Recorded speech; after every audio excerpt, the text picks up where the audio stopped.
Welcome to Inspirational Leadership. My name is Kristen Harcourt and I'm your host. And for today's episode, we are going to be speaking with Michelle Cederberg. Michelle is the president of Live Out Loud. She is a speaker, coach, author of the new book, The SuccessEnergy Equation, How to Regain Focus, Recharge Your Life, and Really Get Shit Done. She believes. Can you say that? Hopefully I won't get in trouble for that. She believes personal and professional success is directly influenced by the physical, mental, and emotional capacity we each have within us to create the life and career we want. And she also helps you to live a carpe freaking diem life. Welcome to the show, Michelle. I am super happy to be here, Kristen. I love, as soon as I saw that, I think the first time that I met you was, we're both part of CAPS, Canadian Association of Professional Speakers, but I think we got connected on Instagram and I saw the carpe freaking diem. I'm like, oh, Michelle has my heart already. She had me at that sentence. I have it tattooed on my arm. I love it.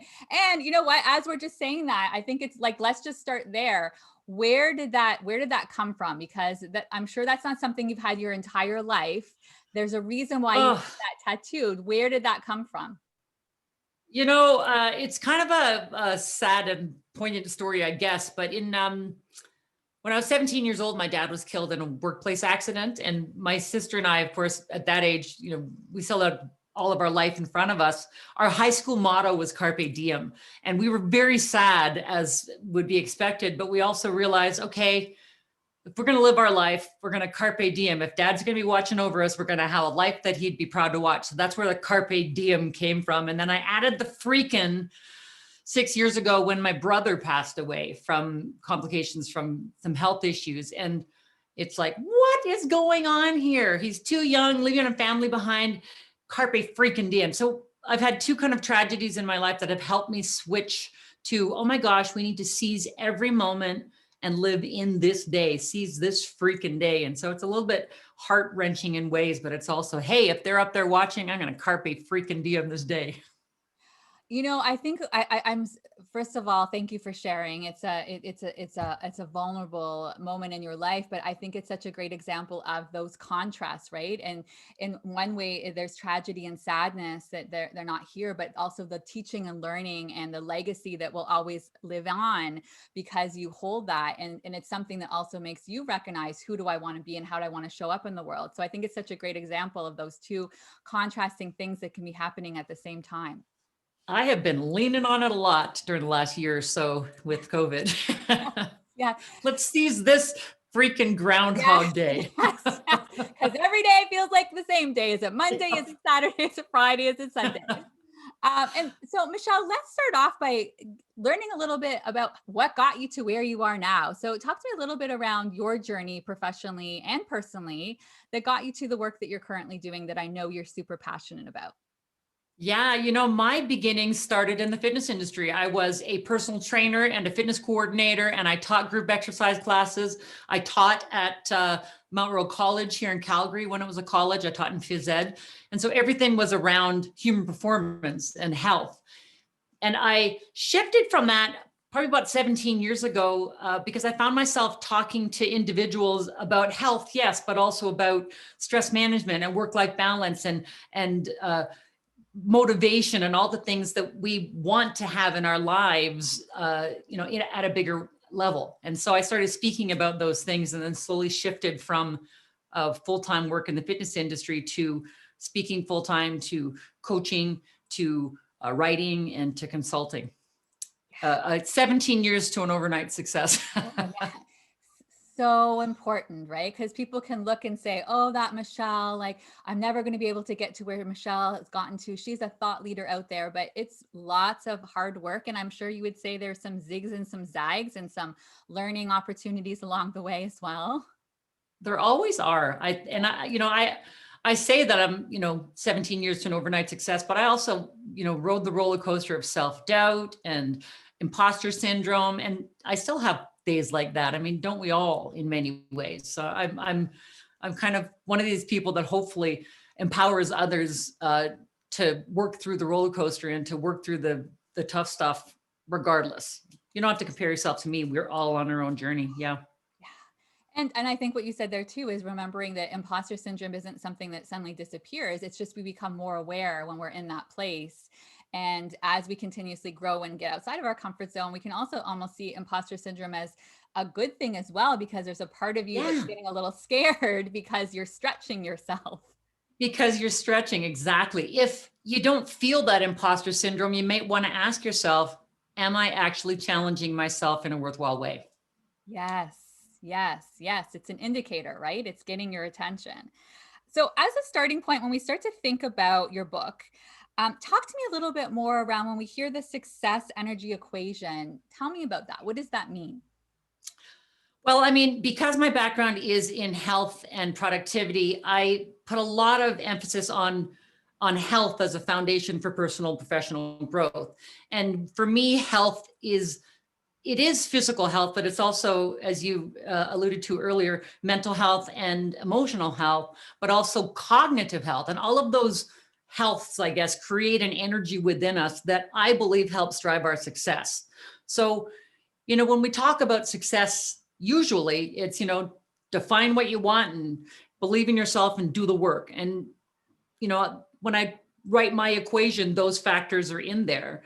But I've added in this energy as a driver for success. So that's the success energy equation. Having, setting a clear, exciting goals, having belief in yourself about accomplishing those goals, and having the discipline within you to do the work, all with energy as a magic multiplier to drive that success to higher levels. That is the success energy equation. Mm. So there's going to be people who are listening on and they're saying, okay, if I were to take one step and there's all these different areas of the formula, where do you recommend as a starting point? That's a great question, Kristen. And for so many of your listeners, for so many of my followers, I believe that these days life is a bit chaotic and overwhelming and busy and stressful. And so as a starting point for change in any circumstance, it's about getting present to life as it is right now, get present to the mess. We have to pause long enough to really tap into what we want and need for ourselves in our head and our heart. I think that oftentimes we're so busy doing life that we lose track of what's important. We operate on autopilot. So as a first step, I often say to my clients and audience members, just, get silent, get present to what's the good, the bad, and the everything in between that's happening right now, so that you can, ask yourself with more clarity, what do I really want and need for myself? I think that if you do that, ask yourself that question too soon, it'll get lost in the chaos and stress of life. I think it's so important what you're saying, and I talk about this a lot, is the importance of creating space for self-reflection to even ask those questions. Because if you Yeah. don't have any of the space created, none of that spaciousness, because it is autopilot and is go, go, go, go, go, how can you even get any of those answers, right? Because for some people, the Groundhog Day isn't just during COVID Groundhog Day. The Groundhog Day was happening way before COVID started. Yes. Yeah. I mean, I finished writing the success energy equation in January of 2020, before life had really gotten locked down. And while I was editing through, February, March, April, May, I realized, wow, like all the things that I was writing about before that were impacting us are so relevant now to help us navigate through the pandemic. But life has always been busy and chaotic. Life has always been stressful. We've always had too much on the go. We've always been, distracted by our devices, and all of those overwhelms and distractions make it hard for us to get present to what's really important. And that was true then, and it's true now, and it'll be true when all of this is behind us. Yes, yes. I've said that a lot with this reset. I don't want people to forget like that this wisdom and insight is coming to them right now. I don't want a year to go and that we return back to how things were before, because, and I know people say, well, we're never going to return back, but we can still return to some of the unhealthy habits that we were using before this. Absolutely. I think that's also part of getting present. In this time that we're in, to just get present to, as hard as things may be, what are some of the things that you are embracing about life under lockdown or pandemic living or whatever you want to call it, and what are some of the habits and mindsets that you want to carry with you when we do get to the other side of this, whenever that might be. Yes, yes. We're learning patience, I think. We're learning Mhm. a lot about patience. And one of the things you just said that came up for me around being present in this world of technology and phones, and we're on 24/7. I think there's lots to be said around digital minimalism and having healthy boundaries with our technology.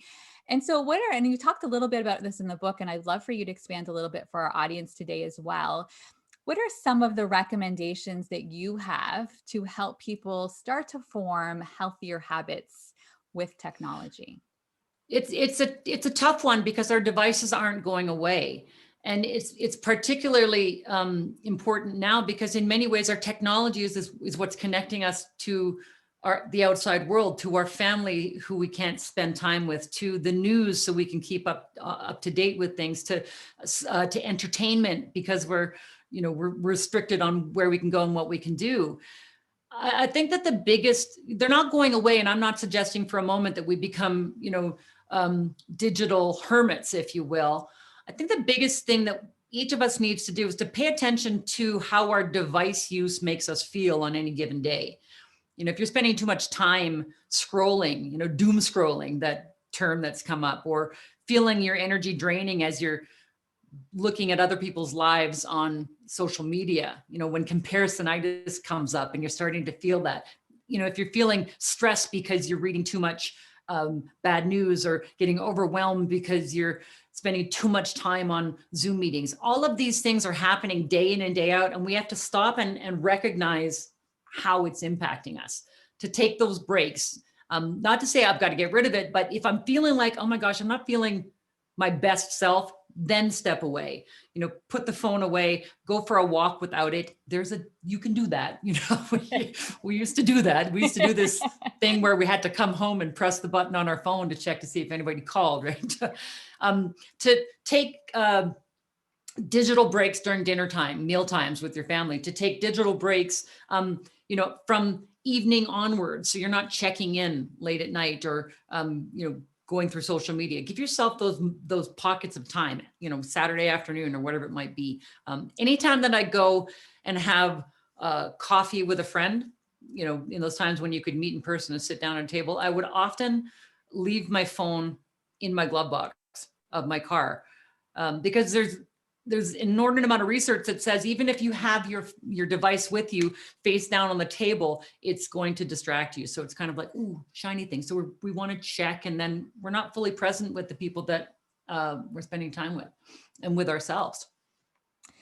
Yeah, so many great things that you said there. And I think that checking with your body and being conscious of what's going on for me is so important, because what can happen is it's an indicator that, oh, actually, like there's another need that's not being met right now. And I'm using the phone to scroll to distract myself Yep. instead of being with those emotions, whatever those emotions, the emotions could be telling you, I'm exhausted and I'm tired and I need to go rest for a little bit. Or it could be telling you, right now, I'm actually recognizing that I need some quality time with somebody else. And that's what I'm hungering for. And I'm going to technology, but maybe I need to go be with my dog and give my dog a hug or give my kid a hug. Or so I think it's so important it comes back to the pause again, right? If you can pause, because I think it's so true that I notice that what it feels like in my body, if I'm in a place and I'm using technology and it's feeling good, I feel vibrant in my body. I feel happy. I can feel it, the energy and the tingling. So it's okay. This is where I need to be right now. But if I'm noticing that it's actually making me feel exhausted and not feeling good, that's not where I need to be right now. Yeah, we were talking about it before we started this call. I worked a little bit on the weekend because I'm working on an online program that I'm excited about. And so, while I was working and spending all that screen time, I was also feeling creative and energized and juiced up. And that's not always the case, especially if we're, scrolling through our screens while we're also watching Netflix or whatever it might be. I mean, our devices are in many ways, scientifically, well, they not in many ways, they are scientific. They are designed to hook the neural pathways in our brain the same way that gambling and addiction does. So we get these dopamine hits every time we engage with our devices in certain ways, whether it's games or social media or what have you. And so if we're feeling kind of blah, we'll go to the device for a little dopamine hit, which will also eventually lead to stress if we're on it for too long. So it's a dopamine cortisol cycle, with dopamine being the happy hormone and cortisol being the stress hormone battling it out as we, pick it up or leave it, scroll or don't. It's a fascinating interplay that that smartphone manufacturers actually want us to have. So we keep getting pulled in. It's the science. Well, and there's roomfuls of behavioral psychologists that's their role, to decide what is going to hook you and what colors and what do we put this button here. So it's being conscious that that's happening, and what do we want to do to be aware of that's happening, and perhaps make different choices when we're noticing that's happening. Yeah, absolutely. Yeah. So Michelle, when you think about energy, and I know you know so much on this topic because you've been around it in many different capacities. And so what do you think when it comes to energy, what do you think people would be surprised about, or how do you think energy might be misunderstood? I always talk about the fact that energy is a renewable resource. It's in us, ready to be energized, ready to be perked up even if we just make small efforts to move more, eat better, sleep a little bit more, even drink more water. One of the reasons why I wrote the SuccessEnergy Equation is because here's the absolute truth. You can experience high levels of success in your work and life if you don't exercise, if you don't eat the right foods, if you drink too much, if you smoke, if you've got high stress or low life balance, or you don't get enough sleep. You can still experience high levels of success. A lot of people do it. But that's the absolute truth. But the reality is that you won't be able to operate at your full potential. And at some point, it's going to impact how you do your work and your relationships with people around you, because your physical body is going to say, are you kidding me with this program? The physical body we live in and the brilliant mind in it are ridiculously resilient pieces of machinery that will go on and on and on, operating for you, even if you don't take care of it. And for many people listening, they might think, wow, that's a great thing. I don't need to do anything about it. But the beautiful thing is, even in small steps, if we tap into ways to increase our energy, we will be firing on all cylinders at a higher level and experience even higher levels of success. And I also believe that energy is not just about physical energy. It's about two other ones that I talk about in the book: recovery, taking time to recharge and to pause and take breaks and rest. And another way we get energy is by connecting with other people, face to face preferably, but to have conversations with people that you like. Your body releases oxytocin, which is the hug drug. We feel more calm, we feel more connected. And so energy is this kind of mysterious magic multiplier. There's so many ways we can get it if we tap into physical, mental, emotional, and even cognitive. I mean, heck, I could write a whole book about it. Oh wait, I did. And so when you start to think about some of there, a lot of the listeners are leaders. They're working within organizations, and they could be in different places in their journeys. They could be emerging leaders. They could be senior executives. And so when you start to see leaders and their opportunity for growth, and you do a lot of coaching and training with leaders and individuals in lots of different capacities, what are some of the patterns that you notice? I've been coaching a couple of leaders who manage small teams. And one of them in particular, when life went into lockdown, she really felt like she needed to protect her team. She really felt like she needed to work extra hard to make sure they were all okay. And in doing so, she stopped taking care of her own self. And as leaders, I think that one of the biggest mistakes we make is that we don't always lead by example in the ways that we think that we should. And there's a lot of research in the business world that says if you want your people to be a certain way, then you need to lead by example. And that certainly is true of healthcare and energy and all of the ways that we recuperate throughout the day. So, if there's any advice I'd give to leaders is start doing the things yourself that you want your team to do. And interestingly, it's not necessarily about always working harder. So, finding that balance. And there's small, significant ways that you can do that. Yeah. Yeah. Talk to me a little bit more about the equation. So we know that it's around talking through success is around goals, beliefs, discipline, energy. Talk to me a little bit more around the beliefs piece. Where do you see people struggling with some of their beliefs? That's probably my favorite chapter in the entire book. And I often say that I'm a student of all that I teach. And I did a lot of work on my own self-belief in my 30s and beyond. I think that the degree to which we strengthen our beliefs is the degree to which we will find success, because it doesn't matter how big the goal you set is if you don't believe in your ability to accomplish it. So if we can have within us this fire that gets lit when we set the right goal, then our beliefs are going to help drive us towards doing the work and doing it well.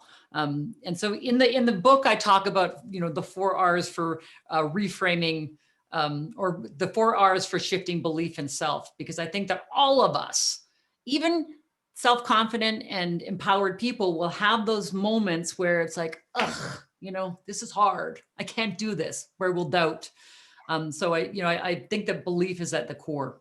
Yes, yes, yes. And I think sometimes even just becoming aware of that voice in the head that's not being so kind. Like, I can't tell you how many times, and I'm curious if you've noticed this with some of your clients as well, is the voice was just operating so unconsciously for so long in the background until someone was really able to reflect it back to them. They didn't realize how unkindly, and they say all the time, they're like, I would never be friends with me if I was talking like they would never talk to their friends the way that they're talking to that voice. But it had become, talking again about autopilot, had become such a part of who they were. They didn't even recognize that that voice was operating so consistently in the backgrounds. Well, and you and I both know that, that inner critic can be a devious little, mind meddler, if you will. And we all have one, right? And I think that my 4 R's, I'll just run through them quickly. The first is to recognize when your thoughts become unproductive, because as you said, we're often on autopilot with how we think or how we talk to ourselves. And so to stop when you hear yourself saying something nasty to yourself, or talking yourself out of something, or being a little bit dismissive of something that is important, recognize when your thoughts become unproductive, because all of us have those days. And then remind yourself of your past wins, your current successes, and your enduring capacity. All of us have gone through many things in the past that we survived. It could have been getting through school, or getting through a tough divorce, or getting through a health scare, or changing jobs, or moving to a new country, or getting through COVID, whatever it might be. All of us have had these situations in our past. All of us are experiencing success on a daily level every single day now, but we tend to dismiss the importance of how much we're actually accomplishing. So reframe, or remind yourself of all of the things that you're already doing, and then reframe negative thinking into what's possible. And this is where all of us can gain a little bit of a, let's give ourselves a kick in the butt kind of a mindset, because oftentimes when we come up against something, like you said, outside that comfort zone that scares us a little bit, or when we become overwhelmed, we'll often be like, oh, I can't do this. And so the moment you say something like that, it can't be done, your brain wants you to be successful so badly that it'll look for ways to help you find success if you give it the right information. But if I say, it can't be done, the brain says, my work here is done, and it stops trying to come up with solutions for whatever it is that you want for yourself. But in coaching, we talk about appreciative inquiry, and all we need to do is change our messaging. Instead of saying, it can't be done, we ask ourselves, how can I do it? How might I? How might I find that thing that I want for myself? How might I solve this problem? the challenge that we have is that it's an instant gratification society and we want the answers now, but you can ask that question, give it to your brain to figure out, and then go on with things, because you're not going to get it right away, but your brain's going to start looking for ways to help you be successful. And then the fourth R is to repeat, repeat, repeat, because we have these patterns in our brain for how we talk to ourselves that have been going on for decades, for most of our lives. So it takes a little bit of practice to start speaking more kindly and gentler to ourselves. Well, right, because if we've been doing it for 30, 40, 50 years, again, with this instant gratification, it's not like you just say, oh, I'm going to just shift and start doing it differently. And your brain's like, okay, sure.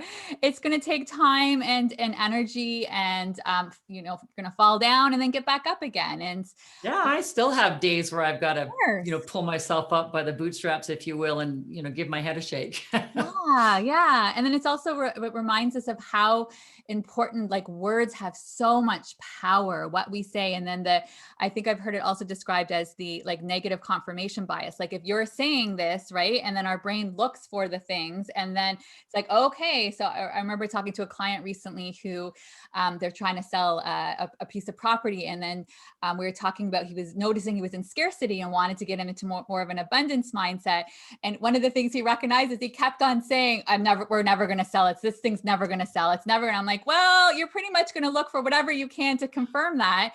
If you start to say, and we really got into visioning, like really seeing that person and welcoming them in, and couldn't wait for someone to come have that house. Well, then what's your brain going to do? Just like you're saying, looking for opportunities. You might all of a sudden think of something that hadn't even occurred to you because you're in a way different energy states. It's remarkably powerful. And I think that, if your listeners just even practice a little bit with some little, how might I exercise more? Or how might I be more kind to my kids when I'm grumpy? Or how might I embrace positivity, in little ways? Just see what happens. It's kind of fun. Yes. Be open, possibilities. Be open. Something that you said that I really appreciated when it came to goals is you said, smart goals are dumb. I'm done with smart goals. And at first I was like, ooh, a little controversial. Where are we going here, Michelle? But I completely appreciate what you said when you started to talk about stretch goals. So talk to me about your perspective when it comes to goals and setting goals and smart goals, and what you'd like to see rather than smart goals. Yes. I think goals are important. Number one, I think that we all thrive when we've got something to look forward to, especially kind of a big goal, as long as it's the right goal.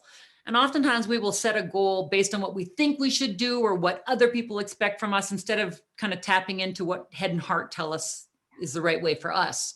And so the smart goals that I like, as I said, smart goals are really dumb, is to start with the end in mind and put some art in your smart. So normally it's specific, measurable, attainable, realistic, time-based, and it's all well and good, but I don't know about you, I've never really been excited about SMART goals in that way. And so I still keep the T, because you do want to have, I keep the T to the side, the time-based. You want to set a goal that you can achieve, in a reasonable amount of time. And if it's a really big goal, you just break it down into smaller goals so you can experience some progress, every few weeks or so.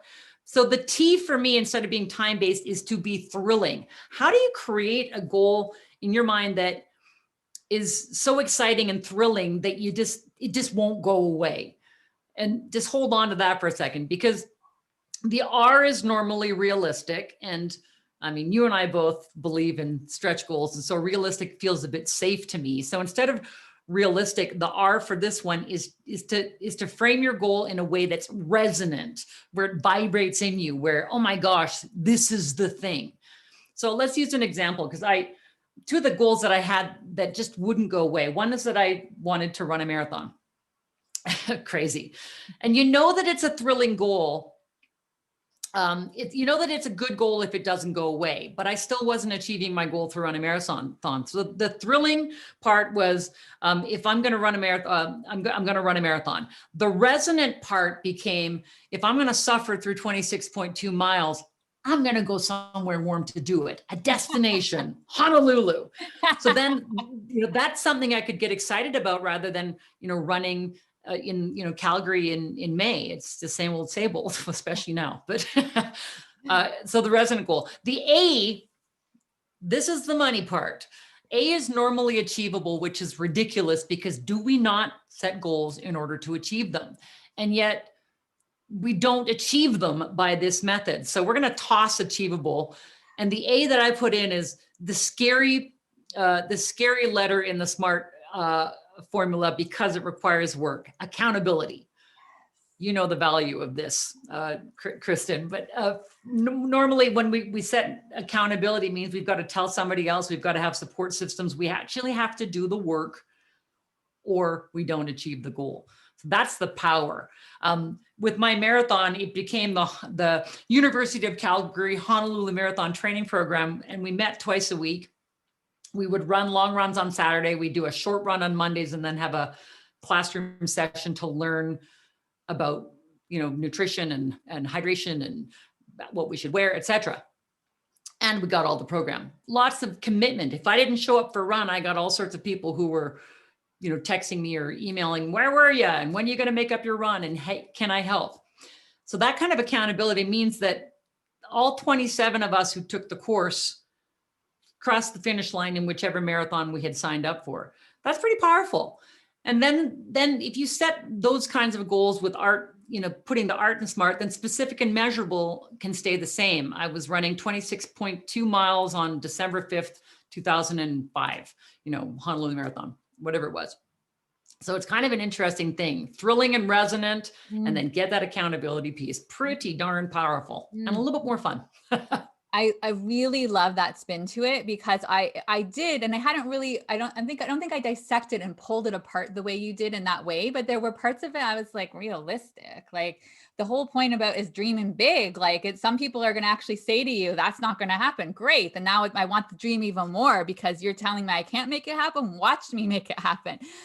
So well, and here's the thing, set that big goal. Yes. And then start asking yourself, how can I? What do I need to do in order for this to become a reality? Because running a marathon, you got to start with shorter distances. Writing a book, you got to start with, writing a chapter, Yes. We always think of the end result and go, my gosh, that's going to be hard. Well, just start. The next step will reveal itself. Yes. Breaking it down. And there's a couple of things that also occur to me as you were talking about this. Sometimes with the goals too, yes, it's achieving the goal and you get there and it feels exciting. But a lot of times what I notice in the resonance is actually who we're becoming as we're working towards that goal, as opposed to getting there, right? Like, look what's happening. I got so excited for your goal just as you're talking about it, right? Now you have this community that's coming together and now you're going to get to go to Honolulu. Who knows? Like it opens up all these other things that ultimately you might hit the marathon, which is cool, but it's all the other things that showed up as you were working towards and becoming the person you needed to be to achieve that goal. Yeah. I remember when I was training for my long runs, the day when I ran the longest distance I had ever run. It wasn't marathon distance at that time, but I think I'd run 32 kilometers or something like that. I'm like, I would not have been able to do this, 10 weeks ago. So, and to have that strength to get up and do the thing that you don't want to do, even when you don't want to do it, because the results it'll bring. And I believe that, that's discipline in and of itself. And that's one of the things that drives our success. Sometimes we don't want to do the work. Want success, we got to do the freaking work. And let's go to that one. Let's talk through that because I think that's a big component we need to address. So talk about the discipline. What do we need to be aware of on the discipline piece? Well, I think that we need to be aware that every single one of us is full of discipline for something. Because I used to, back in the day when we could get together with audiences in person, I would ask people, how many of you think you don't have discipline? And a good portion of the audience would put their hands up. But the things that they're thinking of that they don't have discipline for are the things that they continue to put aside while they are, being disciplined at all the other things that they need to do. Life is busy. So we're always disciplined doing our job or caring for our kids or, doing all the things that keep our roof over our head and food on the table and all of those things. High level of discipline. We beat ourselves up because, gosh, I'm not disciplined to exercise and I'm not disciplined to get that website done or to start that business or to, do that thing that I personally have been dreaming of. Does that make sense? Mm-hmm.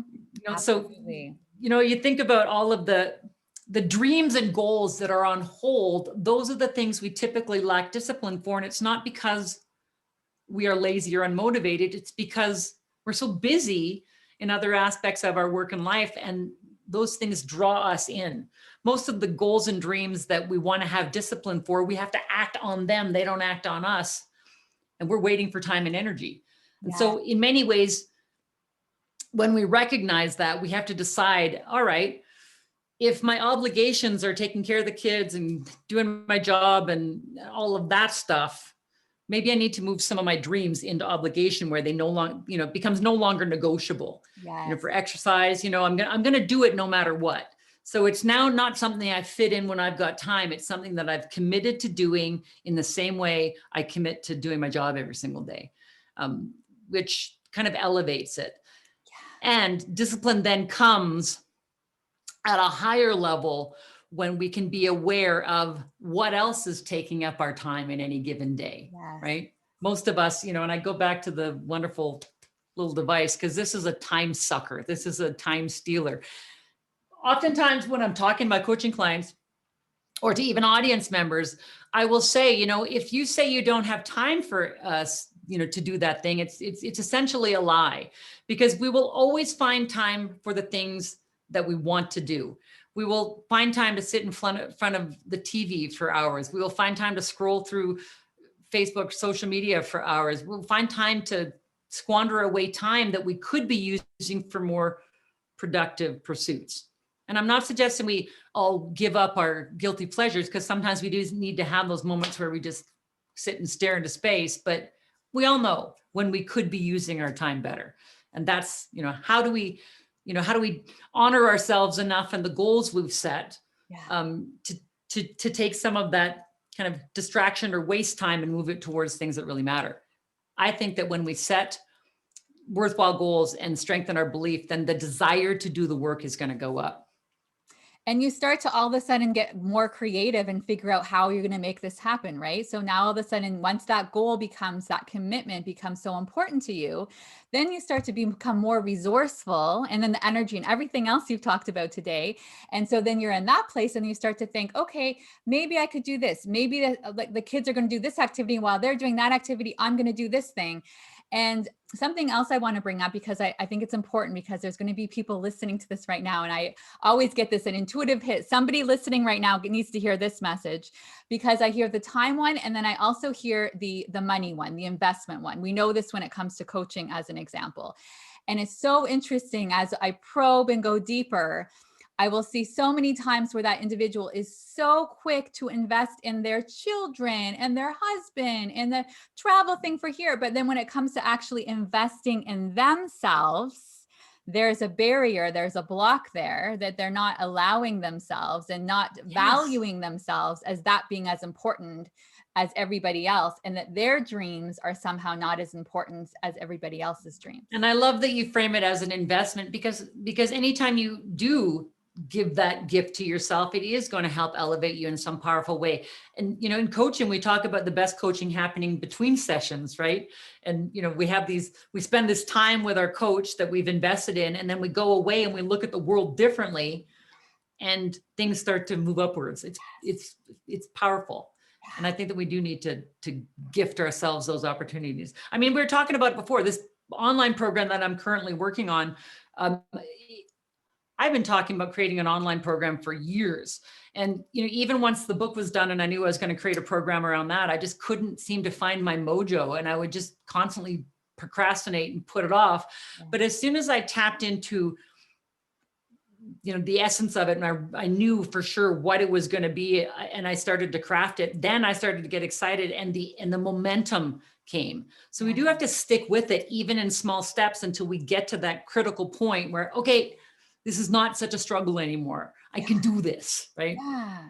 And sometimes I might even play games with myself, and I'll say, you only have to do 5 minutes. Like, that's all you have to do. Just touch it you for and 5 me both. minutes. And then I'll do the 5 minutes, and I'm like, oh, and the next thing you know, an hour and a half later, right? But I just had to tell my mind, this is all you're committing to right now. You're just committing to 5 We're minutes. similar in that way, because I often say, it's not the doing that's tough, it's getting to it. Yes. It's starting. And so, give yourself permission, to just do 10 minutes. And Yeah. more often than not, like you said, you get into it. It's like 10 minutes later, it's like, all right, the momentum is there because I overcame the big step of, inertia. I got to get moving.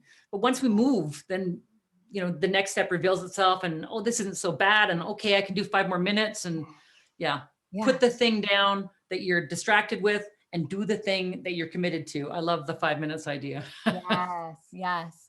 And one other thing I don't want to lose in that trail that I think is important, because I've seen this sometimes with clients and leaders, is that when they're trying to set goals, oh, I don't know, I don't really have any goals, or they're going here, but we want to get them up here or up here, right? I don't have any dreams. I don't, everything's.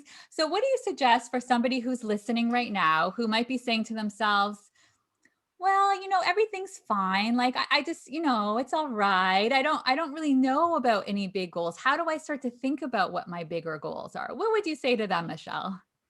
A couple things. I mean, I think that all of us are going to be better for ourselves if we challenge ourselves in different ways. And so if you find yourself, looking into the abyss going, I don't know what I'm passionate about. Think back to the things that you loved in your past, when you were younger and, maybe before you were married, maybe before you had kids. What were your things that you were excited about then? And is there anything there that you could mine? Or think about the things that you've always wanted to do, to try something new. And interestingly enough, kids, they're on a constant learning curve in life. And as adults, we get to a point where we stop taking on new things. We stop learning new things because we like to be competent.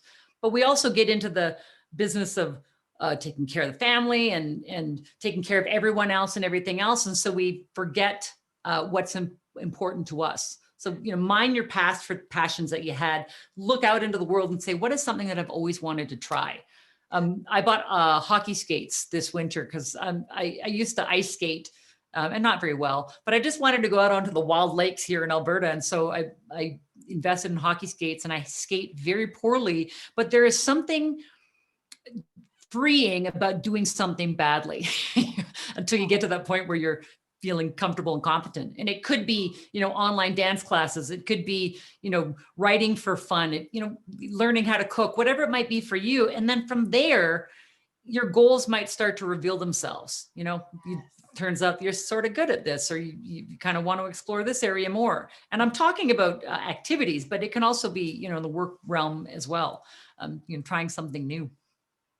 Well, I think part of it is just allowing yourself to go back to that playful, experimenting, creating, because I always say it's like the breadcrumbs. As you try one thing, then it gets you to another thing and another thing, but you wouldn't have gotten there without trying the first thing, right? So it's just allowing yourself to be in that, just the openness and creativity and experimenting.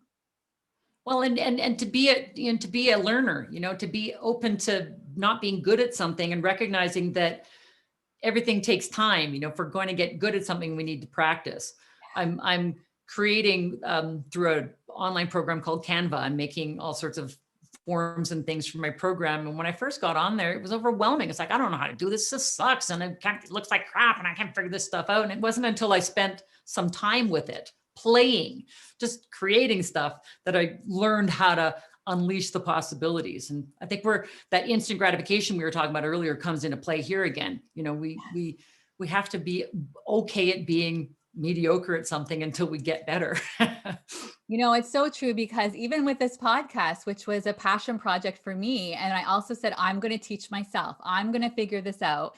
So I'm the one that's playing on YouTube and talking to other people in the podcast community and playing and evolving. And I look back now in the way I even talk about, where I'm asking people, like, I want to put in an intro and an outro and edit it. And what's the best thing? And the ways that I'm talking, there's no way 18 months ago or 2 years ago, I would ever anticipate that I would be that person. But I just I just said, what, this is something that really matters to me. I'll figure it out as I go. And then look what's possible. So I think it's perhaps what we talked about a little bit earlier in this conversation around the self-talk and the beliefs, is really allowing yourself to be the students, because I think sometimes we get to that perfectionism that we don't want to be in the messiness. We want to go right to mastery, but you don't get to mastery unless you are in the messiness. You can't skip that.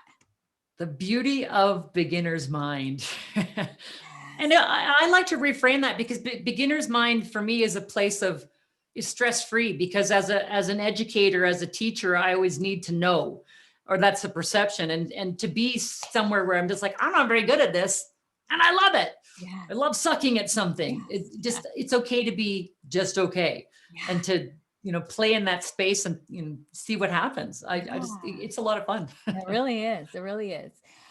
As we start to wrap up today's conversation, Michelle, I always like to give you, my wonderful guests, an opportunity to leave a final thought with the audience. What's showing up for you?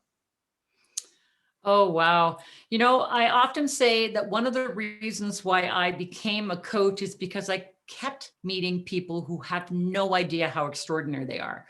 And so maybe the message I want to leave your listeners is that every single one of us has some sort of gift within us that might be readily apparent, or it might still be looking to be discovered, but we are all extraordinary in our own unique way. And so I challenge people to, if they don't know what that is, to keep looking for it, because it's there. Yes. Yes. Such good words of advice. Michelle, where can people learn more about you? Well, it's exciting. If you go to michellecederberg.com, you can learn about the new book. And I have a brand new free 6-day work life reset that you can sign up for. And I've got a new Success Energy book school coming up. But michellecederberg.com, and you'll get all of my social channels there. And you can always contact me if you've got any questions. Excellent. Everyone go check out everything. Michelle's got lots of fun stuff to learn about. Michelle, thank you so much for being here for this conversation. Thank you. You're really good at this podcasting thing. Thank you, Michelle. Everyone have a wonderful day wherever you are in the world. Good morning, good afternoon, good evening. Talk to you soon, everyone.